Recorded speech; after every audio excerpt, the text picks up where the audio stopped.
Welcome back to Hardball and the Politics Fix. Tonight we're joined by Christopher Hitchens of Vanity Fair and Peter Beinart of Time Magazine, whose cover story, The New Deal, is out this week. Thank you, Peter, and thank you, Christopher.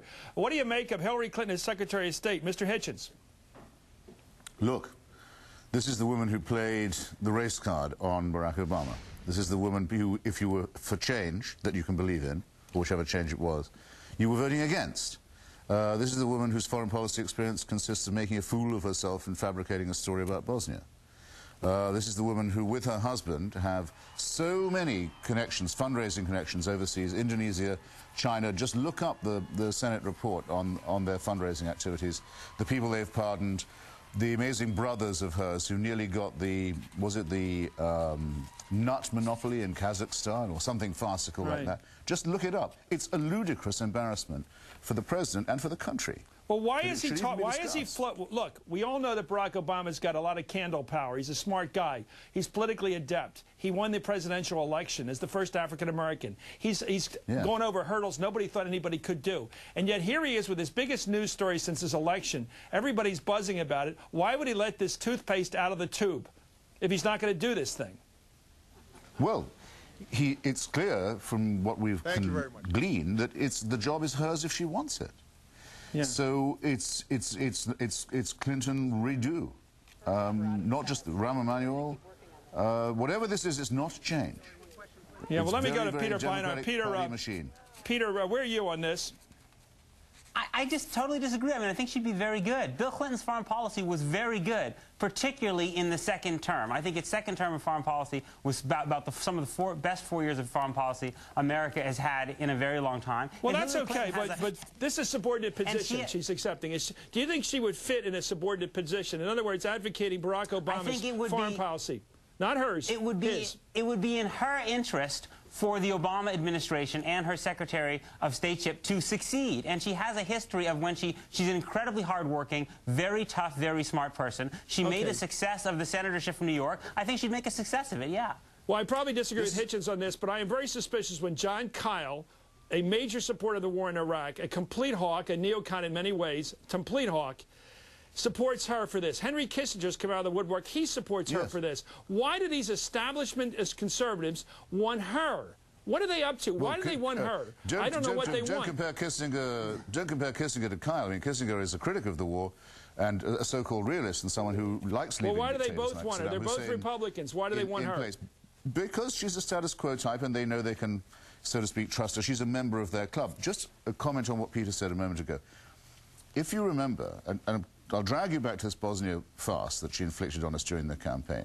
Actually, when there was pressure on the Clinton administration, Les Aspin was Secretary of Defense, you remember, to do something about Sarajevo, to stop the killing, to prevent the ethnic cleansing, Hillary Clinton moved in hard on her husband and said, don't you do a thing about Bosnia, it'll spoil my wonderful health care plan, which should be front and center. You remember how beautifully that worked out, too. I'm not sure I think that's an entirely accurate accounting of her role in the Bosnia. And the reality is that Clinton, albeit very late, the Clinton administration acted very well in Bosnia in 1995. Over her objections. I'm not sure it was over her objections. Yes, I think, in fact, you can't have it both ways. You can't accuse her of being too hawkish and also attack her for being the dove on Bosnia. Okay, Peter, let's talk drama here. No Obama drama, that's his nickname, because he doesn't like sideshows. He doesn't even like interesting staff people or colorful staff people like James Carville and people like Stephanopoulos. They never would make it on his team. He likes quiet, gray-suited people like Axelrod and Plouffe. You don't even know what Plouffe looks like.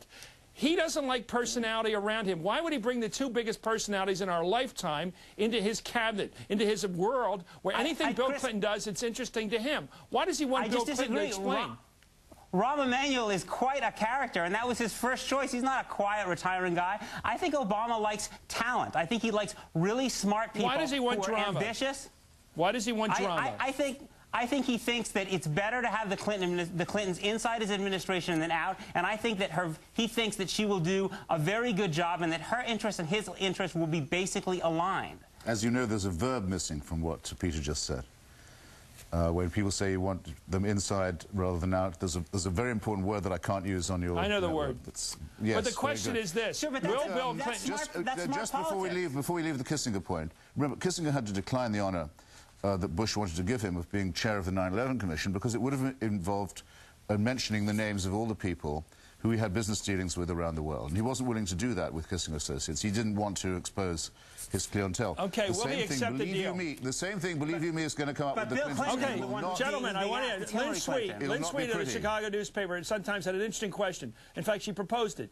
If it's about prospective deal-making, he'll accept the fact, whatever it takes to get his wife the Secretary of State job. If we go back into last week, what he did, who paid for his airplane travel to Kuwait, for example, or anything like that, he won't go along with it. Will he accept a prospective deal, Peter, whereby he won't take any money from any foreign leader from now on or foreign interest? Will he accept such a deal? I think so, and I think it would be a good deal. Look, if you believe, as I do, that Hillary Clinton would be a good Secretary of State, I think the best of the group that have been mentioned out there, then I think that's a perfectly acceptable deal to make. I think well, who's going to pay for Bill Clinton's next airplane trip abroad? Peter, you got to answer that question. Who's going to pay for the next trip abroad? Whoever it is should be publicly disclosed. I completely agree with you. We'd also like a full accounting. And that's We'd good also enough. like a full accounting from all the Chinese and Indonesian witnesses who were fugitives from justice rather than testify in the last Clinton fundraising hearings. Well, Mark Rich, we need to know what happens to that money now. I really don't think most people besides Chris, with all due respect, are really interested in rehashing all of the scandals of the 1990s. No, it's a question whether they're all coming back, sir. That's the question. Rehashing or reliving is a bigger question. Do you want to relive them all? Yeah, and who owes who for what? We now need to know. It's a good question. It'll have to come back up. I don't really think we need to know. I think we need to have full disclosure about what Bill Clinton does in the future, and I think we have to have a debate about whether we think Hillary Clinton would be a good Secretary of State. I'm going to come back on that point, because I think you can make the case that if Bill Clinton's willing to really play ball with this, it might be the smart Lincoln-esque move. We'll be back with Christopher Hitchens and Peter Beinart. The more about the Hillary prospect. Boy, it is the hottest story, but this campaign isn't over. Christopher Hitchens and Peter Beinart talk politics here, and Hillary Clinton. You know, both of you guys support the war in Iraq, right?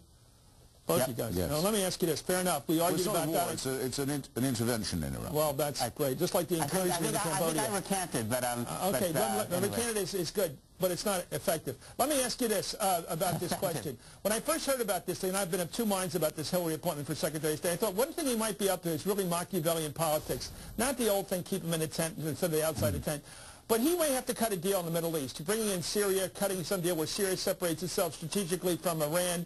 Perhaps Syria separates itself from terrorism, which would be the deal with Israel, giving back the goal line, but getting something like 67, some kind of big deal that makes history and good for everybody. But the only way to do that, if you're going to be a little bit tough on Israel, is to have somebody who's a little bit to your right. You start with this, Christopher. You really know the region. Somebody a little bit to your right, a notch or two to your right on the issue of Middle East politics. Hillary would give him cover in such a deal. Is that the Machiavellian piece here? Well, now you make me think about it. I mean, her speeches in favor of the intervention in Iraq were pretty good because she had followed what her husband and Vice President Gore had been saying and doing about Iraq. She knew in the case that the Ba'athists were linked to al-Qaeda, that they were dicking around with weapons of mass destruction privately, and so was a very strong one, stronger than most people still believe. And her vote was a more impressive one for that reason. She's been very, very, very, very uncritically pro-Israel, though, at all times. Well, is that helpful to him? As has, of course, the President-elect. Does that help him cut a deal that's never going to make everybody happy? We know any Middle East deal is unpleasant, to put it lightly. It's also a security threat. Every deal where you give an inch of territory away makes your security that much more difficult. In fact, your existence more perilous. So does he help her in that regard, if that's what he intends to do, make history in the Middle East? Yeah, is that the plan? I don't know what the plan could be, Peter, if it's not that. Why else put her aboard? Well, I actually think that he may well think that she's a very smart, tough, competent person. But I also agree that you make a good point. I think it's probably less relevant with the Palestinians right now because it's simply hard to imagine a deal with Hamas. But vis-a-vis Syria and Iran, I think there's a reasonable point to be made. Fatah. Well, but they don't. I mean, they're not powerful enough to make a deal with. But on Iran you're making Syria, my life troubled here. I'm talking about if you can do the deal. Is she the deal maker? That's what I mean. And Bill Clinton aboard. I think on Iran, which is the big player here, making a deal which would change the regional calculus on Iran and end the standoff between the U.S. and Iran since 1979. I think you're right. I think she would help to give political cover. That's also the reason you've had people like Dennis Ross very much in the orbit, because I think there's a sense that he would be good at negotiating in the region he's a little tougher. And good at selling it back home. That's why I'm surprised at Hillary, because you have a mixed mind here, because you don't trust the Clintons, but you are a bit more hawkish than the Clintons. Christopher, so I'm just wondering why it wouldn't be in your interest to see the Clintons in there, because it would move Barack to the right.